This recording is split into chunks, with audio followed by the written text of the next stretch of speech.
You're listening to a Mamamia podcast. Mamamia acknowledges the traditional owners of land and waters that this podcast is recorded on. Hello and welcome to Mamamia Out Loud. It's what women are actually talking about on Friday the 6th of October. I'm Holly Wainwright. I'm Mia Freedman. And I'm Clare Stevens. And on the show today, there's a new viral referendum ad in your feed. So who made it and will it work? Also, have we reached peak group chat, an argument that texting is officially out of control? And best and worst of the week, which include the mistaken identity of Clare's breasts, Mia's strong feelings about buskers, and the most Holly.com TV show of the year. But first, as Paris prepares to roll out the Olympic welcoming mat, some unwelcome visitors are already in town. In case you missed it, there is a nightmare haunting Paris right now. And yeah, it's a bedbug crisis. The government has been forced to step in to calm an increasingly anxious population about bedbug infestations around the city, in hotels and Airbnbs, and even on buses and trains and cinemas. Cinemas is what got me. TikTok videos have gone viral of people showing the insects, which are the size of an apple seed, burrowing in different places. That's quite big. I thought they were smaller. Me too. But then I went really deep and looked at photos. You can see them.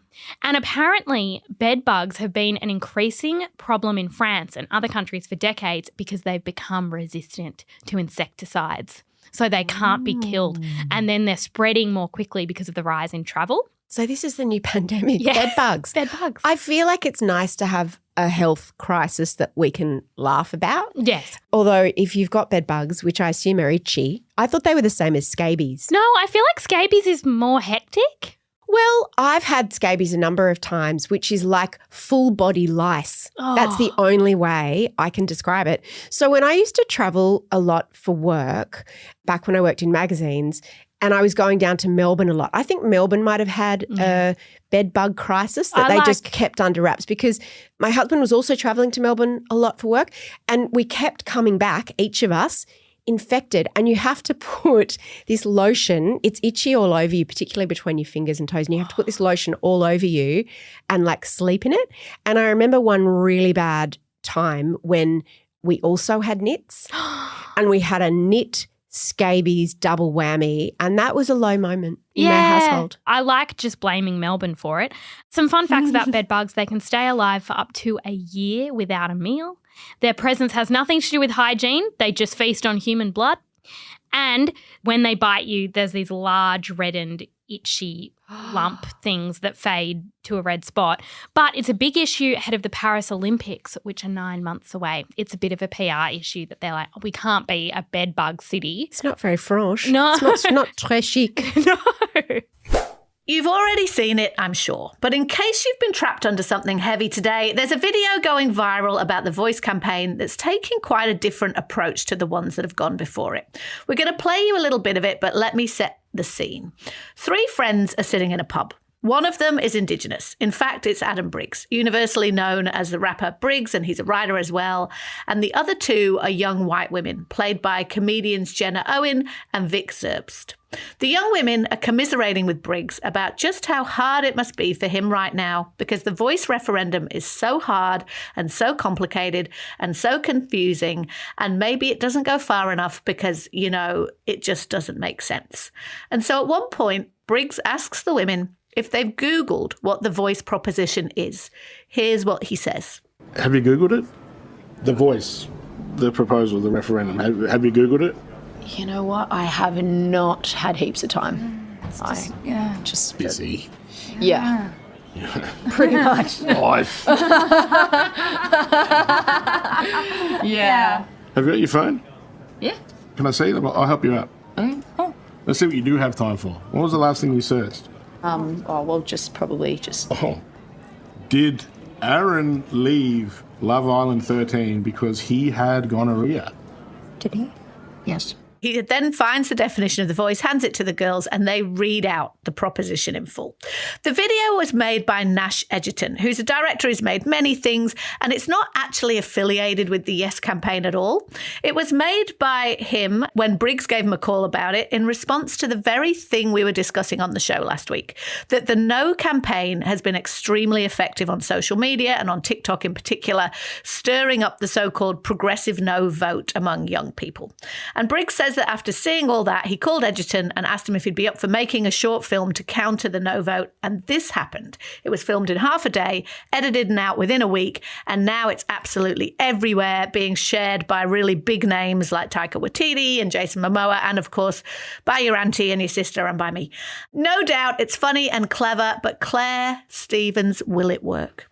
I don't know if it will change minds. I think the thing blocking any fruitful conversation about this referendum has been contempt on both sides. There's all this anger and all this demonisation of if you're voting yes, if you're voting no. The thing I love about this video is that it's built on humour and that it's a conversation. It's a conversation between people who are thinking different ways. But I worry a little bit that people might see it as painting no voters as ignorant, oblivious, not caring about important things, when I'm sure a lot of no voters are thinking that's not how I am. I've considered this very, very thoroughly. We know that simply having people like Jason Momoa and Taika Waititi share a video isn't necessarily going to move the needle. It sounds like a big deal.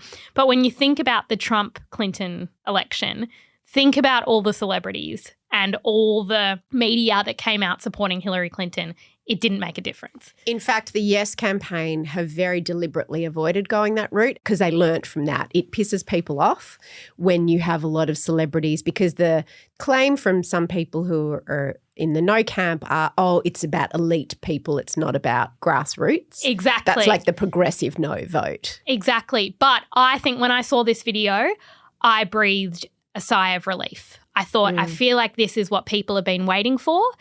I feel like the content that I want to share about the Yes campaign kind of hasn't existed. And there's some guilt in that as a content creator, because I'm a little bit like, well, should I be creating the content? Should we be creating the content? But then there's so much tension around, well, can you do that if you're not an Indigenous person?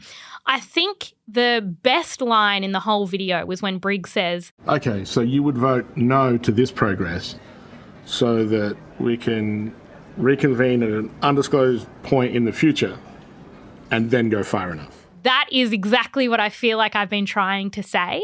It doesn't make sense. All the people poking holes in this and essentially making perfect be the enemy of good, like saying, but how about this? How about this?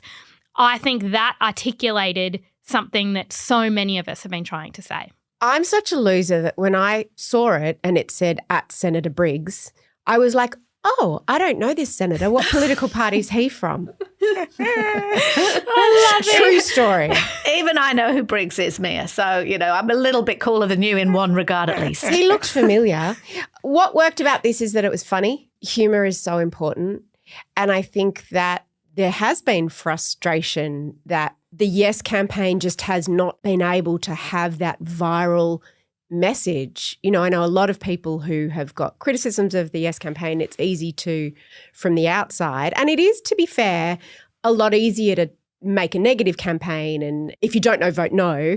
But what I loved about this was it took a swipe at that, because it's like, if you don't know, Google it. And someone has also said, what about all those people who were like, do your research around COVID? Like, how have we gone from like, if you don't know, just do this? We were telling people to go and do their own research before.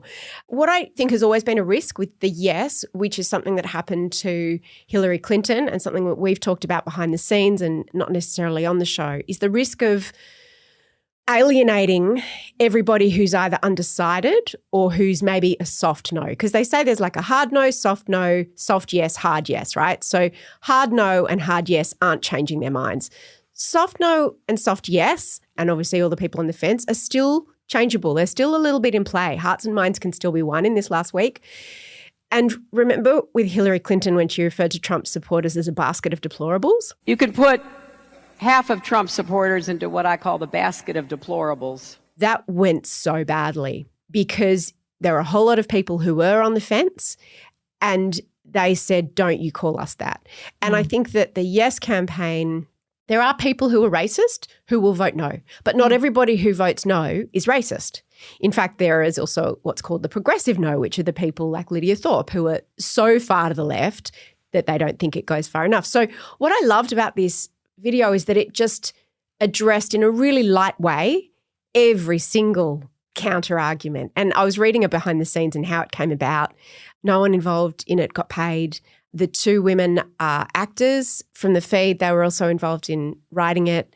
It was all done like in one shoot. Everyone donated the time. Yeah, it just feels very authentic because it is. This referendum is sort of a coming together of so many things that we've been talking about over the past year, because we've talked a lot about how chaos is a very effective strategy in our time at the moment. Like if you can just throw a lot of noise at the wall sometimes, whether you are a influencer who's trying to get out of a scandal, whether you're a politician trying to distract from something you've done, whether you are trying to make a political point. Chaos and confusion is a really winning strategy, and it's a really winning strategy on the no side, and for good reason, because it is complicated. It's what this ad targets beautifully, is that in theory, changing the Constitution sounds like a complicated thing that we don't understand.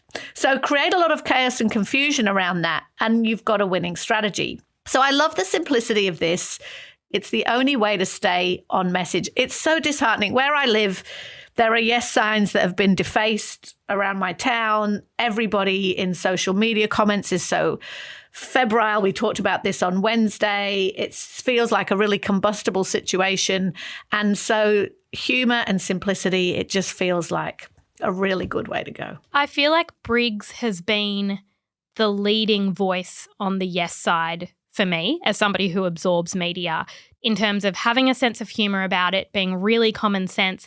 He has a viral tweet that I saw early on that I thought really spoke volumes, and it says, on referendum day, you won't be able to vote yes and then no progressive, no racist. There's not three choices. There's not three choices. There's two choices. And he's like, we already live in the no. And I want to know what it's like to live in the yes. And I just think that voice. Oh, that's an interesting line. Yeah, he's really been an interesting advocate at this moment. And I think having humour and common sense, he is passionate. Sometimes he does get frustrated, but it's not name calling, just engaging people in conversation that I'm finding really compelling.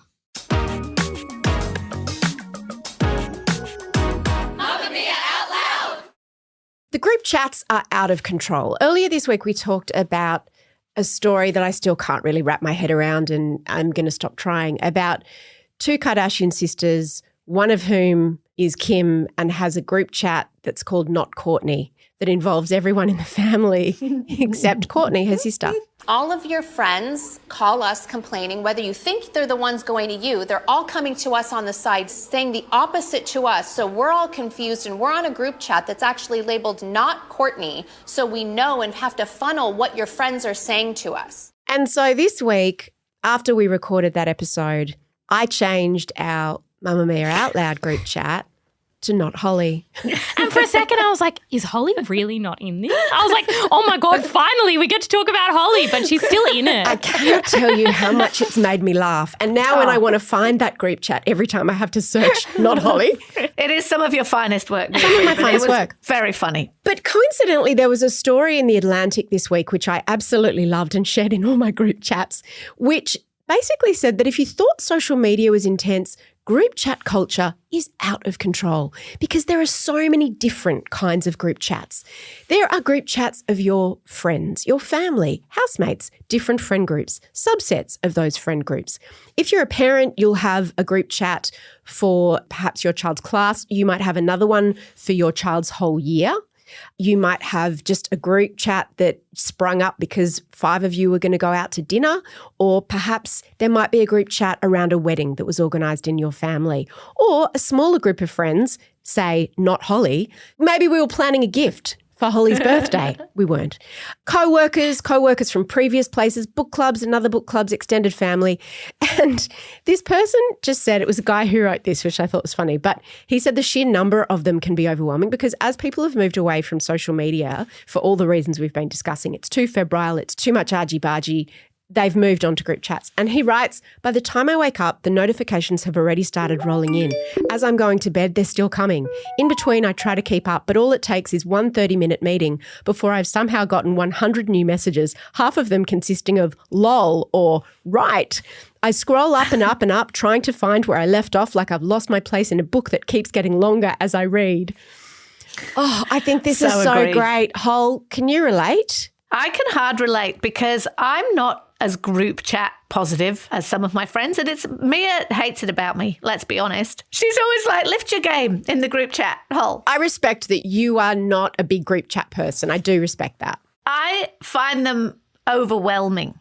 And it's interesting because like every parent listening, as you've just spelled out, Mia, I'm in so many group chats to do with my children, and they are generally very useful because sometimes you'll try and organise something like Matilda's in a new football team and the parent is like, I don't want to start a new group chat. Everybody's got too many group chats, but then it's impossible to organise anything without the group chat. So we always end up going, oh, they'll go, maybe I'll do it on Messenger instead of WhatsApp. But before you know it, it's like, okay, let's just shut up and have a group chat. Can we talk for 1 second about the school-related group chats? Because this is something that some outlouders will be familiar with, others, including Clare, will not. There's a particular excruciating nature to a group chat around school because it exposes different parenting styles. Very much. And I'll give you a live example. So at one of my children's schools, and every day without fail, there would be people in the afternoon who would be like, Johnny's left his book at school. Can anyone take a photo of what the homework is? Because blah, blah. And it would go on every single day. And then one time I just lost it and I went, how about our kids learn to remember their homework and if they don't, they just deal with the consequences? Silence. This is the thing about group chats is they can be every bit as sort of confrontational and conflict driven as other forms of social media. I made a mistake in a group chat the other week. I won't talk about the topic because it will reveal too much. But one of my friends put a news article in a group chat I have with some of my Sydney friends, right? And I went, wow, great news. And then everybody just went, not great news, terrible news. This is really bad for us. And I was like, oh shit, I've said the wrong thing. And then I was like, okay, sorry. Obviously, I don't understand the context. That was stressful. Yeah. I think there's another thing, which is that not everybody has lots of really engaged, exciting group chats, so it can build the same level of FOMO as other social media platforms can. And the last thing I'll say about it is we've talked about this a lot. It's one of our differences. Mia loves constant stimulation, whereas I get really stressed with constant stimulation, so I need some peace. And when I'm trying to write or I'm trying to do something and my phone is just going buzz, buzz, like I get really anxious.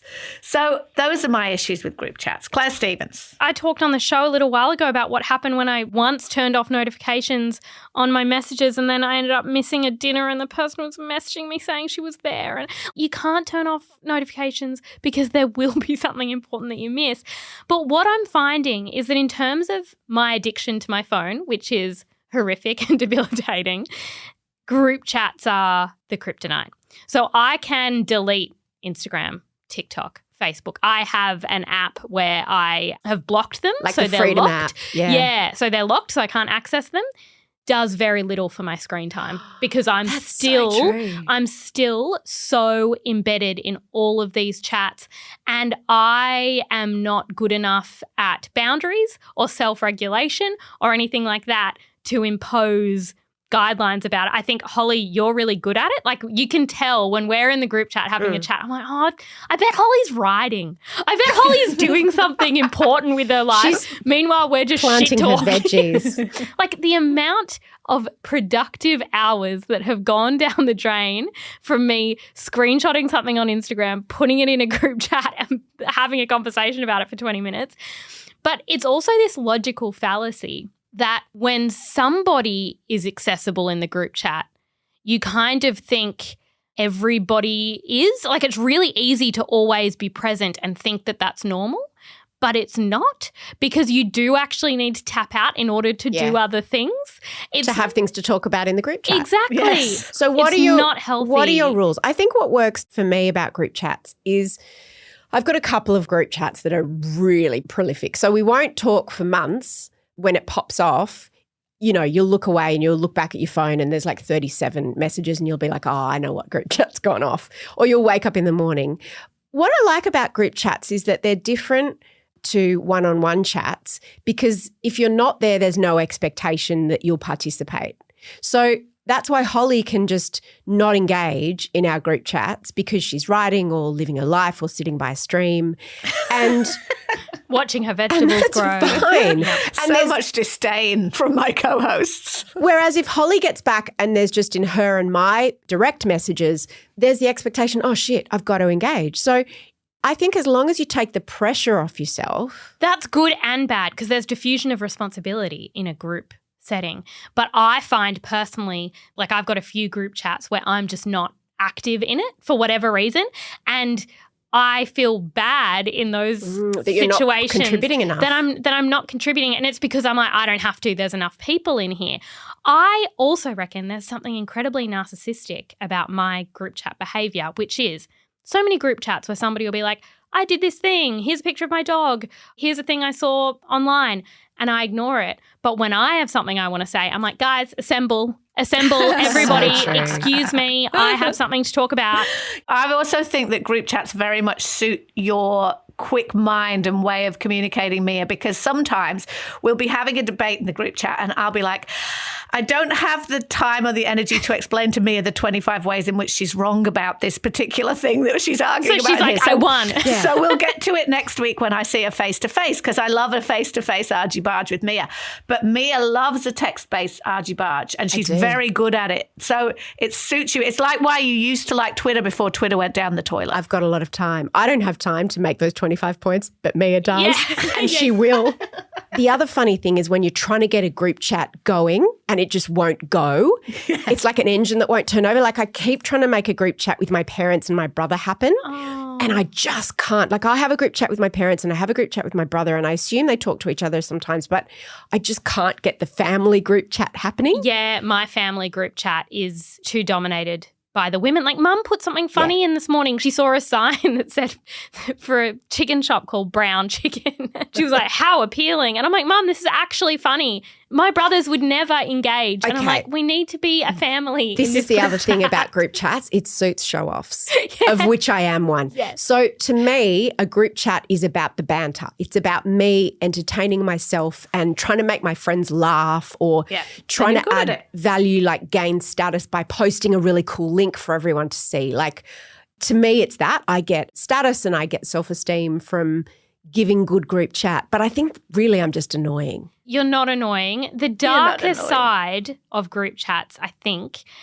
I have been probably not as social in the last few months as I usually am. I just prefer being at home because I'm uncomfortable and that kind of thing. And I think group chats superficially make me feel less lonely, but not in a deep way. So I'm constantly on my phone having chats with people because I'm like, look at me being socially connected, but I think I'm actually quite lonely. Yeah. I've seen Out Louders say before, like, my group chats aren't like that. It's another way of making people feel like their friendships aren't enough somehow, you know, if you're not having really exciting banter in your group chats every day. I would say, though, Mamamia Out Louders Facebook group is like a big, it all-inclusive group chat. You can always come in and we'll have a chat.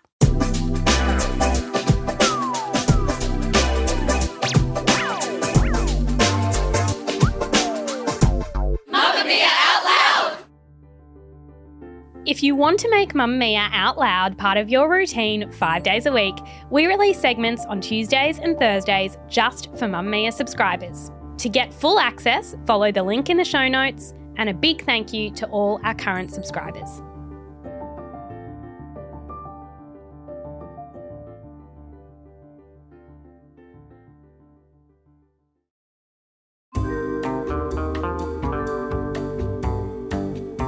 It's Friday, which means it's time to wrap up our week with our best and worst. Mia, please kick us off with your worst of this week. My worst is quite random but poignant.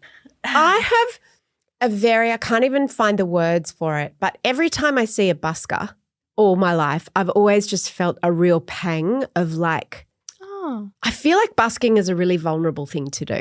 And solely busking like on the street? Yeah. Yeah, okay. So I've busked before when I was a kid. I did like a gymnastics show in the park. I thought you were going to say, did you know I did singing for my HSC? No, we did gymnastics, except I wasn't very good. I was like 9 and my best friend was Justine Clark, and I don't say that to name drop. I just say that because she was really good and I really wasn't good. But anyway, we made a little bit of money, not much. So I've always had a soft spot in my heart for buskers. I know the vulnerability of putting yourself out there and going, hey. So every time I see a busker, I always try to give a busker money. But I don't have any money anymore. And no one carries money anymore. No one that I know carries cash anymore, let alone coins. So I feel like busking as an art form has just been completely disrupted. And all of these people, like the worse they are, the more money I give them usually, because I am just like, good on you. And the worst thing is old people who busk. Oh my God, like an old man with a trumpet, take my money. But he doesn't have like a stripe. Like I can't like tap my phone. That should be a government priority, giving buskers access to something where I can tap my card. Because it does. Fund them to get a square. It's true. It does enhance the cultural vibe of streets. So I'm feeling bad for buskers. My best of the week was actually going into the writer's room for season 2 of Strife. It's a TV show that is coming out on binge in, probably about 6 or 8 weeks. Oh. Pretty much finished now. I've learned that when episodes are done, they're locked. The episodes are locked. And we're pretty close to locking off all the episodes. But we've started work on season 2. Clare has been in the writer's room. Of course, she's one of the writers. I'm not a writer, but I make limited appearances where they ask me lots of questions. And it was just really exciting. And the ideas they've got for season 2 and all the characters and everything, I just had a great time. Because often when I'm in the room, they'll ask for like real examples of the Mamamia workplace, or they'll just say in passing like, is there anything weird that happens in your office? And I'm like, oh, guys. How long have you got? Guys. And they're always like, no, that didn't happen. And I'm like, yeah, it did. Is that surprising? It is a lot of fun. My worst is that I'm engaged in a war with a hungry rat and a pack of marauding cabbage moths. This is what is going on in my peaceful countryside life this week. Tell us more, David Attenborough. This is niche veggie content related. I get about 1 mention of that a month, I think, and this is it. My worm farm lives in a veggie bed and rats been trying to break in. Like they've literally been trying to break and enter into the plastic of the worm farm so they can eat the worms and the goodness inside it. The good thing about this is that people are very clever. So I went and posted in a group chat about how to defend myself from rats.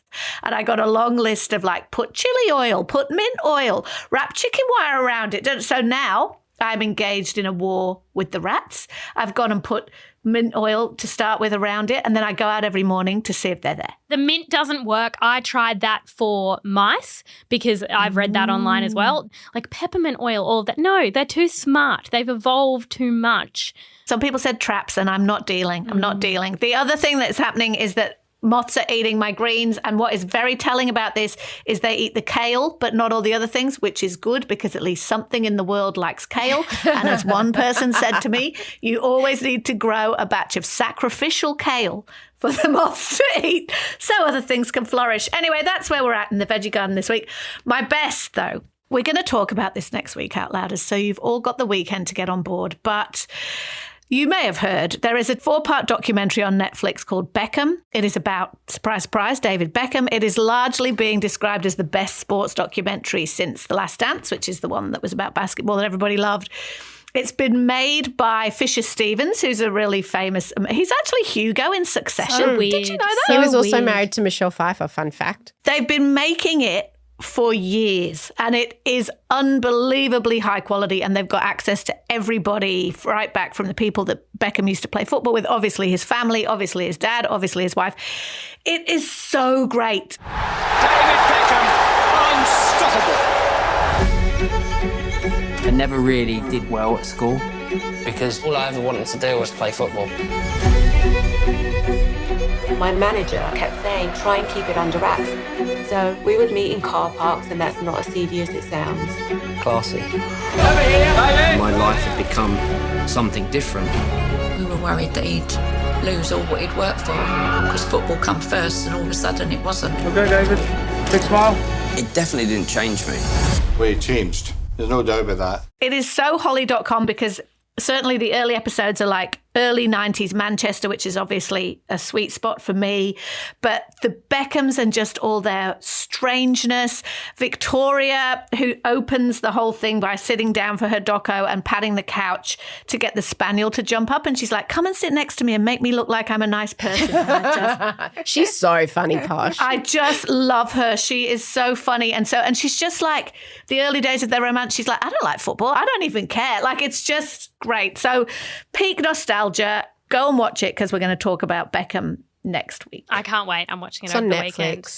So my worst of the week is, it's genuinely really heartbreaking, and it's niche twin experience. So if there are any other twins listening, please tell me if this is a thing. Luna, Jessie's little baby girl, who's 3 months old, something like that, she now cries when she sees me because she thinks I'm her mum and she wants me to feed her. So if the other day, she was sitting on Dad's lap and I walked into the house, and Mum and Dad were looking after Luna, Jessie was out, and I obviously gate crashed because I was like, I need to spend time with my favourite person in the world. And I walked in the front door and I said, Luna, hello. Her bottom lip went, she started sobbing. And so I picked her up and I was like, you were so happy a second ago. What is it? And I picked her up and she went for my boob. She was like, lady, come on, Mum. You're back. Give me your boob. And I'm like, sweetie, that is the one thing I can't do. This steers itself to an obvious place, Claire Stevens, which is that in not too distant future, you would be able to feed that baby. And I bet I'm not the first person to ask, would you do Somebody that? asked yesterday. I asked 6 months ago. See, I said Jessie yes. before Jessie was pregnant, I think I asked. I said yes, and Jessie got mad. Jessie was like, no, you're not allowed to feed my baby. And I was like, I think it'd be really good for both babies' immune systems to just have some weird stuff in there. Boundaries, Claire Stevens, boundaries. I'm into it. But anyway, it is heartbreaking to see a baby sob because they think you are such somebody a disappointment. else. I'm like, oh God.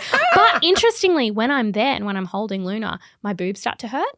Something's happening. Maybe I'll start lactating early or something. That'd be really fun. That'd be really fun. My best of the week is the concept of boy math. So a few weeks ago, we talked about girl math on Out Loud, and the Out Louders, even though Holly had, it is sexist, there are some ideological problems with it. I'm such a punish. The Out Louders, they said, yes, this is funny. And now they have jumped on board boy math and they are sending me all sorts of memes that are making me crack up. So basically, the idea is that girl math was this invented set of rules that women supposedly keep when justifying impulse spending. Now, boy math is all about the nonsensical rules, but the focus is not on spending necessarily, but just general hypocrisy and like leaps of logic. So my favourite ones are... Boy math is being afraid of gold diggers when you only have 3 pairs of socks to your name. Boy math is having a 70-inch TV but no dining table. I think we know that. We've all been to a boy's house where they've got 100%. an Xbox and like a racing chair, and it's like, you have no lounge or bed. Boy math is saying women are too emotional for positions of power and then punching holes in walls when you're mad. That's very boy math. The best example of boy math is paying $44 billion for a $25 billion company and through business smarts and entrepreneurial know-how, turning it into an $8.8 billion company, which is exactly what Elon Musk did. Terrible, terrible boy math. My favourite example of this is boy math is telling everyone you won an election when you lost by millions of votes. That is so boy math. I've got a quick reco before we go, and it is a little bit maths adjacent, and it's also a little bit controversial because we launched We've launched 2 new podcasts over the last few weeks, but one of them that we did launch that I know Outlouders have strong feelings about, I'm going to recommend, and it's called Things You Didn't Learn in School. You were school captain? Yeah, we had very different experiences in school. I loved school. It feels like I haven't learned a lot since school, and life's kind of plummeted downhill since then. I feel like I achieved all of my biggest things in school. What was your favourite schooling moment? It'd have to be the moment that I was awarded school captain, Em. I can't go past that. Did you have to do a speech? Of course I had to do a speech, and it was all about everybody being valued and equal, and I was just going to change the whole school, and, I succeeded.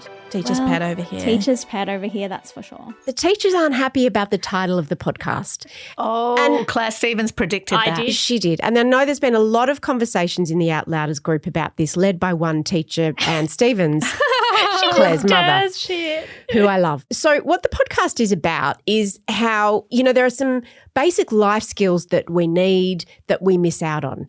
And it's hosted by comedian Beck Melrose and Emily Vernon from Mamamia. And each week they have an expert on to help them digest and learn about life topics like how to nail a job interview and the secrets to getting the job of your dreams and how to manage your money. The teachers are cranky, which you predicted, Claire Stevens, because they say, firstly, we can't teach everything at school. We've got to teach reading and writing, and there's a curriculum, and don't blame us for the fact that you don't know how to go to a job interview or manage your own bank account. The other argument is, in fact, we do teach some of those things at school and you just weren't listening, which is very possible. Accurate. To all the Outlouder teachers, we hear you. When we raised this before the podcast launched, they insisted Gen Z love this title because for them, Things You Didn't Learn in School isn't literal. It just means I don't know these things. I don't know this and I really need it to be a person in the world. The job interview one is there are so many things in there that I had never, ever considered. I recommend everyone go and listen to it. I feel like an idiot listening to it. And these are some funny women. Yes, like Em it's a comedy podcast. Is one of my favourite lols. She is so fun. So we'll put a link in the show notes. Give it a try. And Outlouder teachers, we love you. If you're looking for something else to listen to, on yesterday's Subscribe episode, we had an emergency meeting about Taylor Swift. Our Taylor Swift correspondent, Mia Freedman, had some concerns to raise about Taylor's new boyfriend, as well as the string of public outings that she's kind of embarking on while she's on her world tour. We got into a really interesting place, which I don't think any of us expected to. No. And I was a little bit resistant. I was like, oh, yeah, Taylor, she's everywhere. But as soon as I started talking about it, I was like, no, I've got a lot of feelings about this topic. I loved it. I loved that conversation. We'll put a link in the show notes for it. Jinx. Thank you for listening to Australia's #1 news and pop culture show. This episode was produced by Emeline Gazilas. The assistant producer is Tahli Blackman with audio production from Leah Porges. And we'll see you next week. Bye. Bye. Shout out to any Mamamia subscribers listening. If you love the show and want to support us as well, subscribing to Mamamia is the very best way to do so. There is a link in the episode description.